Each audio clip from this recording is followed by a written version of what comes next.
Baik. Assalamualaikum warahmatullahi wabarakatuh. Perkenalkan, nama saya Aldi Afianto dengan NIM 18.240.89. Di sini saya akan mempresentasikan dan mengajak kawan-kawan untuk berdiskusi mengenai perbedaan hukum dan politik. Bagaimana di sini untuk memenuhi tugas mata kuliah politik Polket di kelas C. Bagaimana di sini saya mendapatkan case atau mendapatkan judul di dalam pendiskusian ini mengenai perbedaan hukum dan politik. Mungkin untuk yang pertama, bagaimana kita bisa melihat mengenai pengertian hukum. Apa sih hukum itu? Jadi ada yang mengartikan hukum sebagai kumpulan peraturan secara umum. Hukum itu adalah peraturan-peraturan yang harus ditaati di dalam masyarakat. Hukum mempunyai kekuatan atau sifat yang paling utama, yaitu yang pertama mengatur dan memaksa. Dan seseorang yang melanggar, dia pasti akan dikenakan sanksi yang tegas. Bagaimana hukum itu berlaku. Hukum juga di sini dia selain punya sifat yang mengikat, bagaimana dia harus ada sanksi, pasti hukum juga ada perkembangan di dalam kehidupan kita bersosial, bermasyarakat. Hukum adalah suatu sistem yang dimana sistem ini dibuat oleh di masyarakat. Gunanya untuk apa? Yaitu untuk membatasi tingkah laku kita. Kita tidak bisa berperilaku, kita tidak boleh berperilaku seenak jidat kita. Kita tidak boleh berperilaku sewenang-wenang terhadap orang lain, terhadap hak orang lain, terhadap bagaimana kehidupan di masyarakat itu sendiri. Supaya tingkah laku masyarakat ini dapat dikontrol.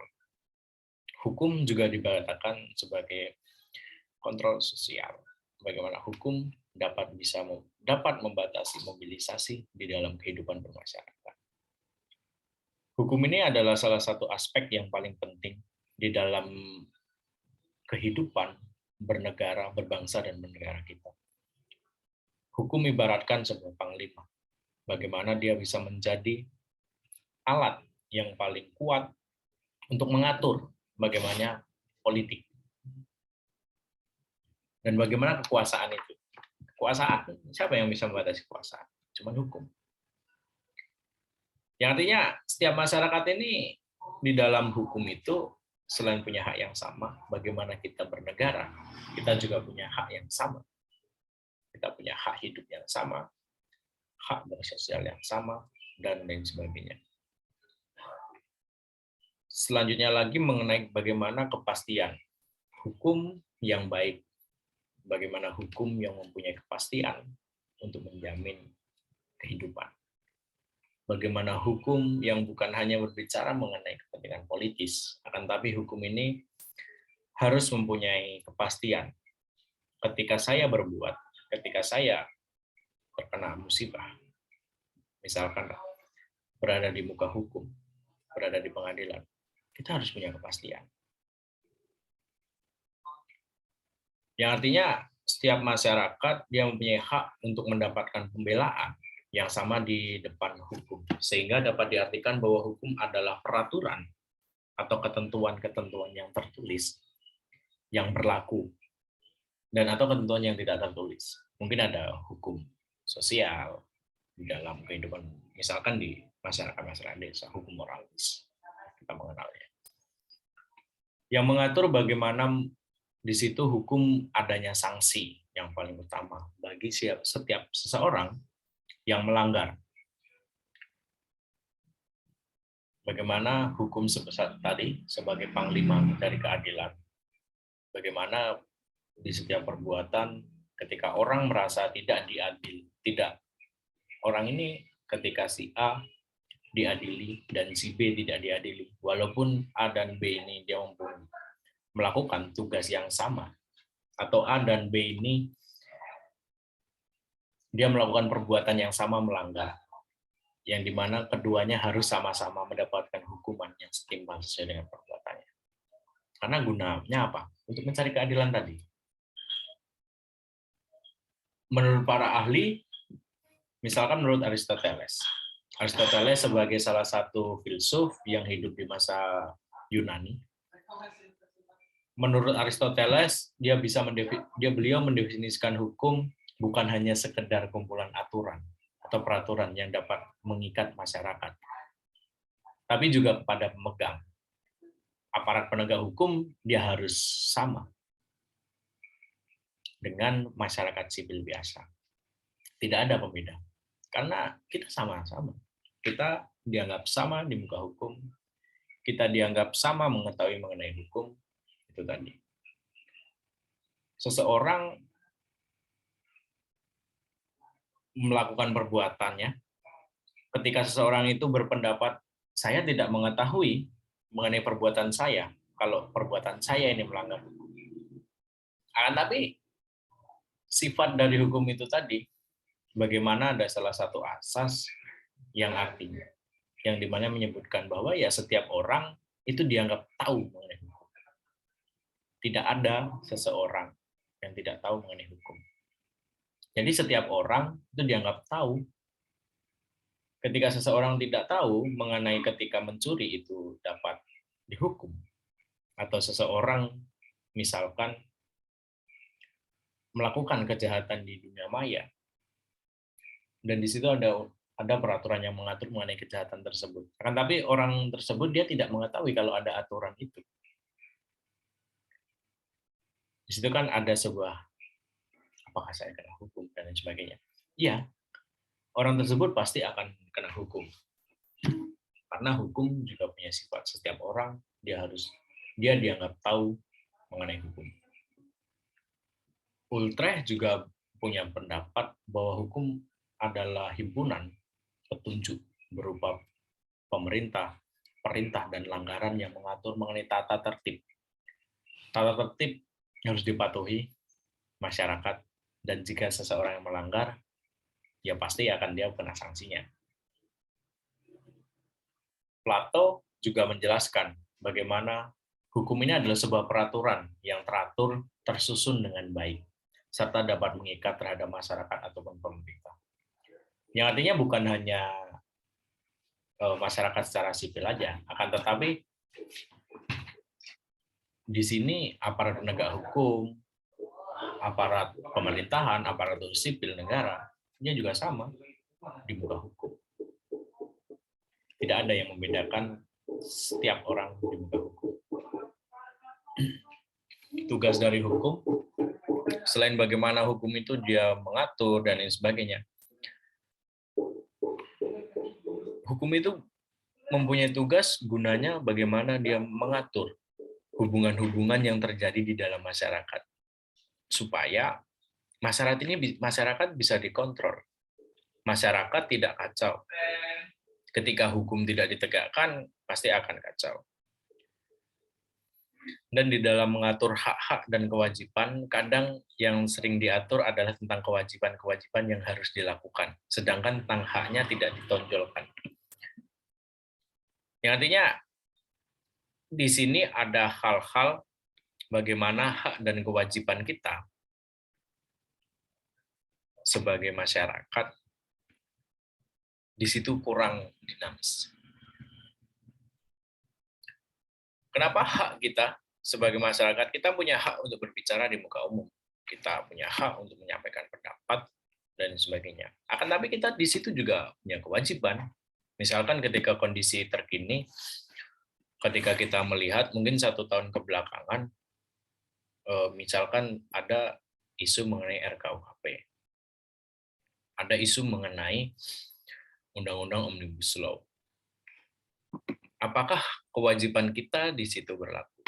Pasti, kewajiban kita tetap berlaku. Kita harus bagaimana sebagai warga masyarakat, kita harus menjalankan kewajiban kita. Kewajiban kita berperilaku, berkehidupan di masyarakat. Bagaimana kewajiban kita misalkan kayak membayar pajak A, B, C, dan lain sebagainya. Tapi hak kita gimana? ketika kita berbicara mengenai hak kita punya hak berpendapat di muka umum. Dan kita juga bisa melihat hak kita. Misalkan ada demonstrasi. Demonstrasi, seseorang itu dijamin haknya ketika dia menyampaikan pendapat di muka umum. Semua orang mempunyai hak untuk menyampaikan pendapat di muka umum. Dan di situ tidak negara seharusnya harus bisa memfasilitasi itu. Nah, tapi ketika ada istilahnya represivitas dan lain sebagainya, ya mungkin itu hal yang tidak diduga. Selanjutnya, bagaimana disiplin ilmu hukum. Jadi kalau kita bisa melihat disiplin ilmu hukum ini ada hal-hal yang secara umum dan hal-hal yang secara khusus. Yang pertama, secara umum itu dia dikelompokkan menjadi 2 klasifikasi. Yang pertama itu mengenai ilmu hukum dan filsafat hukum. Ilmu hukum yang berbicara mengenai kaidah, pengertian, dan kenyataan, hal-hal yang terjadi saat ini, bagaimana hukum A, B, C, dan lain sebagainya. Tapi ketika kita berbicara mengenai filsafat hukum, di situ harus memuat atau kita bisa menilai soal hal-hal, soal nilai, soal asas, soal hakikat, atau aliran, doktrin hukum, dan lain sebagainya. Ada hal-hal yang dikhususkan, misalkan mengenai politik hukum, yang berbicara mengenai teknologi dan bagaimana undang-undang. Dalam teknologi berbicara juga mengenai penelitian. Penelitian gunanya untuk apa? Bagaimana kita di dalam masyarakat untuk keadilan dan lain sebagainya, mencari keadilan dan sebagainya. Adanya pembentukan, penemuan undang-undang yang terbarukan, dan penegakan. Selanjutnya, bagaimana mengenai politik. Jadi kalau kita tadi berbicara hukum, menurutku hukum ya bagaimana dia bisa mengatur.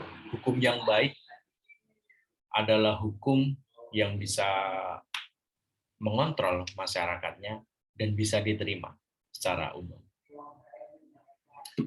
Tapi kalau kita bisa melihat lagi, apakah semua hukum itu baik untuk kehidupan bermasyarakat? Apakah hukum juga hanya untuk kepentingan umum? Apakah hukum hanya untuk kepentingan golongan tersendiri? Pasti di situ ada hal-hal tersendiri mengenai adanya hukum tersebut. Secara etimologi, politik berasal dari abad pertengahan, bagaimana dari bahasa Yunani yang berbicara mengenai polis atau kota. Tapi polis ini dia juga berbicara berarti kota yang berstatus negara atau city state, bagaimana embrio dari terbentuknya negara-negara yang sampai saat ini kita rasakan. Polis mulai dari terbentuknya, bagaimana di situ ada hal-hal terkhususkan, bagaimana adanya mengenai politik berkembang di Yunani saat ini dapat kita tafsirkan juga sebagai suatu proses interaksi dengan individu lainnya demi mencapai kebaikan bersama. Ya, artinya dalam perkembangannya pun politik ini untuk kebaikan bersama kita. Pengertian politik adalah pengetahuan mengenai ketenaganegaraan atau kenegaraan, seperti tentang sistem pemerintah, bagaimana mengenai dasar pemerintahan, bagaimana politik ini juga sebagai urusan dan tindakan. Selain juga berbicara soal kepentingan, politik juga berbicara mengenai kebijakan, siasat, dan sebagainya. Bagaimana mengenai kehidupan kita bernegara atau terhadap negara lain. Ya, artinya politik dia berbicara kepentingan, akan tapi kepentingan yang dimaksud bagaimana kepentingan guna kebaikan seharusnya. Ya, akan tetapi mungkin kalau kita orang secara keumuman akan berpendapat mengenai politik, misalkan kayak salah satu tokoh gerakan mahasiswa, Soe Hong Gi, dia pernah berkata, ya politik itu adalah bagaimana lumpur sekotor-kotornya dan kita harus mencari koin di dalam lumpur yang paling kotor di situ. Apakah kita di situ harus menceburkan diri dulu untuk mencari kebaikan melalui politik atau lain sebagainya? Ya karena politik ini berbicara mengenai kepentingan. Selanjutnya, bagaimana politik ini merupakan cara orang yang hidup berkelompok guna membuat keputusan. Politik adalah tentang membuat kesepakatan manusia sehingga mereka dapat hidup bersama dalam kelompok seperti adanya suku, kota, dan negara. Misalkan kayak terbentuknya negara. Menurut J.J. Rosu, dia juga berpendapat bagaimana politik juga punya peran penting di dalam terbentuknya sebuah negara. Karena kalau kita analisa, terbentuknya negara itu tidak lain dan tidak bukan bagaimana harus ada kepentingan, kesepakatan. Kepentingannya guna apa? Ya guna kesejahteraan. Kesepakatan yang timbul di dalam masyarakat. Faktum unions dan faktum subjektif. Mungkin di situ. Sementara itu, ilmu politik juga berbicara adalah suatu subjek yang bisa dimanfaatkan untuk memahami atau apa itu politik. Apa ilmu politik itu merupakan ilmu yang mengkaji mengenai konsep, penentuan tujuan politik, bagaimana mencapai tujuan, dan segala konsensinya. Ilmu politik juga mempelajari bagaimana pemerintahan dalam segala bentuk dan aspeknya, baik teoritis maupun praktis. Jadi kalau kita berbicara mengenai politik, sebenarnya aspek dari politik dan aspek hukum ini sama-sama luas. Ya. Hukum bisa mengatur hal di dalam kehidupan kita, apapun itu. Tapi politik ini juga berpengaruh, punya pengaruh yang sangat punya pengaruh yang sangat kuat bagaimana dia mengatur dan mengarahkan kita ke arah mana. Selanjutnya mungkin definisi politik menurut para ahli. Kalau kita tadi mengenal juga mengenai Aristoteles di dalam pendapatnya mengenai hukum, di sini dia juga berpendapat mengenai politik. Tapi secara teoritis klasiknya, menurut Aristoteles, politik itu adalah usaha yang ditempuh warga negara untuk mewujudkan kebaikan bersama. Misalkan ada teritorial tertentu, masyarakat A, suku B, di situ belum ada negara. Atau misalkan di masyarakat Indonesia lah, kita mencontohkan. Kita harus membuat usaha bagaimana rakyat sejahtera. Dengan apa? Dengan kita berpartisipasi dalam politik misalnya. Berpartisipasi politik yang dimaksud di situ bagaimana mengambil kesimpulan atau mengambil jalan, politik ini dia sebagai salah satu jalan yang harus ditempuh. Ya karena kalau kita dapat melihat pun, selain hukum, politik itu mulai dari kita hidup, mulai pola kita tidur, mulai kita berolahraga, mulai kita cara belajar pun sebenarnya tidak jauh. Sebenarnya itu ada pengaruh mengenai politik tersebut. Karena politik ini menyangkut apa di dalam kehidupan kita sehari-hari. Mariam Budaya Raharjo, dia juga berpendapat bahwa politik itu adalah bermacam-macam kegiatan dalam suatu sistem politik negara yang menyangkut adanya proses menentukan tujuan kita dari sistem itu melaksanakan untuk tujuan itu. Bagaimana kepentingan kita ya ingin melaksanakan hal-hal yang menurut kita itu baik dan lain sebagainya.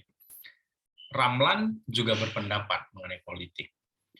Politik adalah interaksi pemerintah dan masyarakat dalam rangka pembuatan dan pelaksanaan keputusan yang mengikat tentang kebaikan kita bersama yang tinggal dalam suatu wilayah tertentu.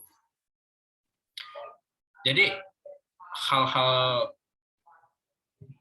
tersebut bagaimana berbicara mengenai kepentingan itu ya buat kebaikan kita secara bersama. Tapi secara praktik pendapat orang atau secara perilaku, politik ini akan berbeda-beda arahnya kemana. Jadi kalau kita berbicara lagi, apakah politik dengan hukum itu sama? Tentu tidak. Karena di situ ada perbedaan yang sangat menonjol. Akan tapi perbedaan tersebut sebenarnya menurutku tidak bisa dipisahkan satu sama lain. Karena politik dan hukum ini sebuah satu kesatuan. Politik sebagai ujung panahnya, mata busur panah, dan hukum ini sebagai busur panahnya. Mungkin kalau saya bisa mengartikannya seperti itu. Secara penerapan, politik itu adalah berbicara mengenai penerapan nilai yang pasti dia punya bobot kepentingan. Bagaimana mengenai kaidah-kaidah, norma-norma, kebiasaan-kebiasaan yang diterapkan dalam masyarakat untuk kehidupan kita bermasyarakat. Kepentingan masyarakat A dengan kepentingan masyarakat B tentu jauh berbeda. Kepentingan suku A dan suku B jauh berbeda. Berbicara soal ras satu dengan yang lain pasti berbeda. Akan tapi ketika kita berkaca di masyarakat Indonesia yang masyarakatnya multi, atau di situ terdapat banyak ras yang hidup di banyak ras, banyak agama. Di situ bagaimana politik dan hukum itu bisa mempunyai power untuk mengatur itu. Akan tapi secara doktrin, politik ini dia menitik beratkan bagaimana berdasarkan kepentingan, yang dimana dalam kepentingan tersebut menjadi acuannya. Acuan dari adanya politik itu ya kepentingan yang terbangun. Akan tapi kalau kita berbicara hukum yang terbangun ini gunanya itu untuk memberikan rasa aman, baik individu atau kelompok masyarakat.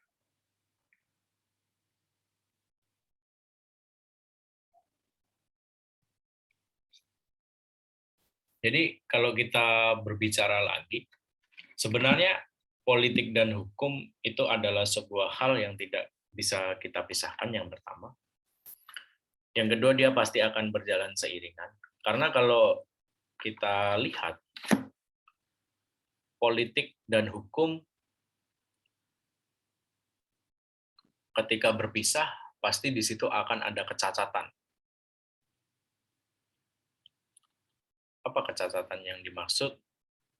Di situ menyangkut bagaimana mengenai politik itu tadi. Ketika hukum itu cuma berjalan ya sekadar hukum aja, tanpa ada muatan politik, pasti hukum ini tidak kuat. Dan hukum itu kurang, atau dia tidak punya pengaruh lebih di dalam penerapannya. Tapi kalau kita berbicara juga mengenai politik, karena nuansa politik ini dia menitik beratkan bagaimana atas kepentingan dalam berkehidupan, kepentingan A, B, C, dan lain sebagainya.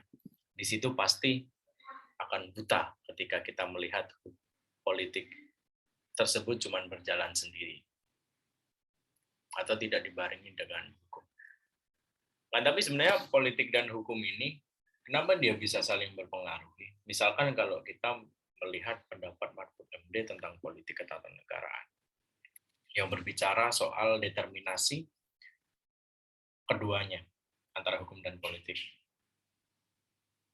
Di dalam pembuatan peraturan perundang-undangan, di situ pasti akan mengacu bagaimana misalkan yang pertama, kalau kita melihat apakah undang-undang A ini dia memang benar-benar antara politik dan hukumnya itu berjalan seimbang. Yang artinya dia tidak ada antara politik dan hukum ini yang beratnya tidak seimbang. Pasti di situ ada yang mendeterminasi. Determinan di sini dimaksud bagaimana misalkan hukum lebih berat, atau ya secara keumuman lah politik pasti akan lebih berat daripada hukum yang tercipta. Karena misalkan pendapat Mahfud MD, ya hukum itu produk dari politik. Misalkan kita seperti itu. Ya karena tanpa kita sadari atau kita lihat, hukum ini dibuat oleh aparatur penegak hukum atau perwakilan-perwakilan rakyat yang berada di Senayan sana, DPR lah, Dewan Perwakilan Rakyat. Karena di Indonesia yang mempunyai hak untuk mengatur hukum, untuk membuat peraturan perundang-undangan kan DPR. Jadi kalau kita bisa melihat misalkan menurut pandangan subjektif saya, apakah produk Omnibus Law itu dia bernuansa politis, atau dia memang mengacu bagaimana kepentingan kehidupan bermasyarakat. Tentu hal itu harus dianalisa, dan hal tersebut tidak bisa hanya sekedar wah ini produk politis dan lain sebagainya, nuansa ini dan sebagainya. Ada hal-hal yang harus dilihat dari hal tersebut. Misalkan secara hukum kita berbicara material, kita tentu harus mengacu bagaimana di UU nomor 11 tahun 2012 tentang tata cara pembuatan peraturan perundang-undangan. Di situ dia yang mengatur bagaimana. Seharusnya undang-undang dibuat dengan sedemikian rupa. Undang-undang harus memuat asas filosofis, yuridis, dan sosiologis. Karena hukum ini bertugas bagaimana untuk kepentingan bersama.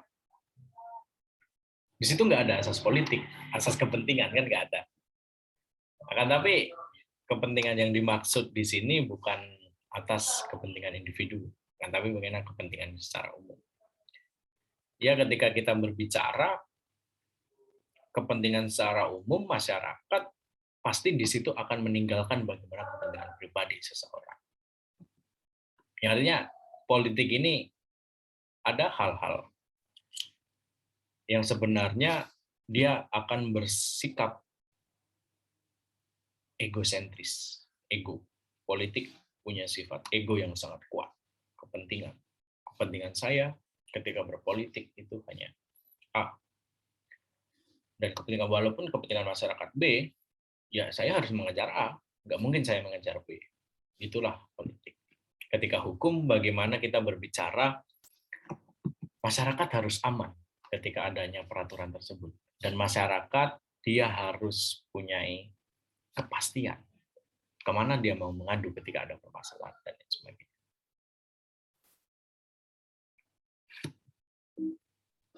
Baik, mungkin itu penjelasan dari saya mengenai politik dan hukum.